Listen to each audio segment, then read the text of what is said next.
Il faut parcourir seulement quelques kilomètres sur cette piste à proximité de Cacao. Puis il est nécessaire encore de marcher au moins 45 minutes avant d'accéder à ce site clandestin. Les orpailleurs, eux, ont déjà pris la fuite avant l'arrivée de la troupe du 9e RIMA. Ça et là, des effets personnels, mais aussi des outils disséminés à même le sol. On va arriver sur un site qui s'appelle Changement. C'est un site qui existe depuis plusieurs années. Et on sait que des clandestins s'y sont installés depuis maintenant plusieurs mois. Ils reviennent, hein, même si on détruit de manière systématique leur matériel. Ils reviennent systématiquement. Et là, le but de notre mission, c'est de leur délivrer un message ferme en détruisant à la source leur outil de travail, c'est-à-dire le puits en lui-même. Des heures de préparatifs ont été nécessaires avant de sécuriser entièrement le secteur. Des éléments de la Légion étrangère sont venus prêter main forte pour acheminer à dos d'hommes plus de 650 kilos d'explosifs sur cette colline. Une entreprise complexe et périlleuse. Ils doivent ensuite déposer les charges dans chacun des 12 puits répertoriés et dont la profondeur peut varier entre 10 et 100 mètres selon les cas. C'est une zone particulièrement aurifère ou... C'est réputé comme tel, puisqu'il y a une carte qui a été divulguée il y a quelques années, je crois maintenant ça fait 20 ans sur Internet, où il y avait toutes les zones aurifères indiquées.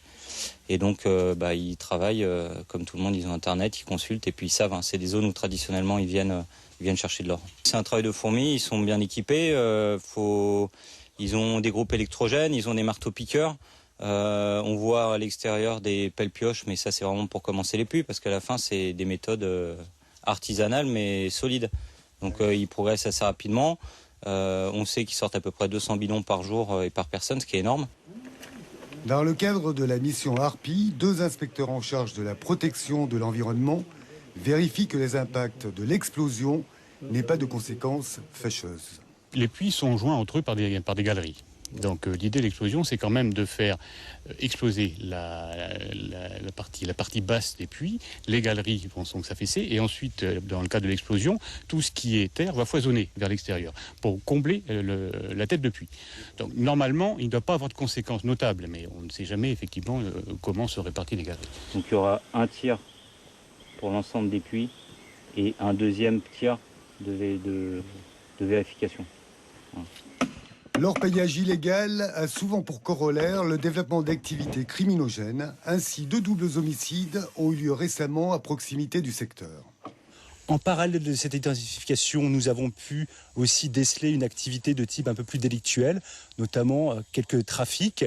Et c'est pour ça que ces 2 éléments conjugués ont fait que, sous l'autorité conjointe du procureur de la République et du préfet, nous avons décidé de conduire une action de destruction de ces sites clandestins d'extraction aurifère.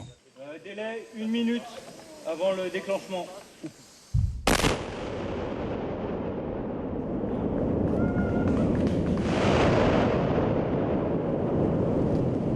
Opération réussie, l'ensemble des puits est à présent hors d'usage. Mais une fois les militaires repartis, les chantiers vont se déplacer. Issus du sous-prolétariat brésilien ou surinamais, des orpailleurs qui n'ont plus rien à perdre et dont la fièvre de l'or en Guyane continuera à leur faire tourner la tête, souvent au péril de leur propre vie.